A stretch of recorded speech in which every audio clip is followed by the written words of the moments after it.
গতকালকে নিউজে দেখলাম বাংলাদেশ একটা প্রবাসী মালয়েশিয়া মেডিকেলের নার্সকে যৌন হেনস্থার কারণে তাকে কিন্তু মালয়েশিয়ার পুলিশ অ্যারেস্ট করেছে। এইটা নিয়ে আমার একটু অভিজ্ঞতা বা আমি আপনাদের শেয়ার করি। মালয়েশিয়ার যারা নাগরিক, যেসব মেয়েরা আছে তারা কিন্তু অনেক ফ্রেন্ডলি, অনেক বন্ধুসুলভ। আপনি যেখানেই কাজ করেন, কোম্পানি করেন, সরকারি বেসরকারি যে ডিপার্টমেন্টই করেন, তারা অনেক বন্ধুসুলভ আচরণ করে। কিন্তু আমরা বাংলাদেশি, আমাদের মাইন্ড তো সবসময় থাকে নেগেটিভ।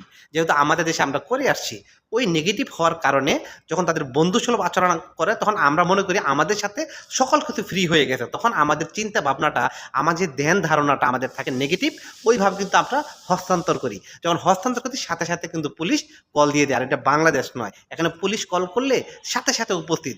আপনি মনে রাখবেন, এটা কিন্তু মালয়েশিয়া, এটা কিন্তু বাংলাদেশ নয়।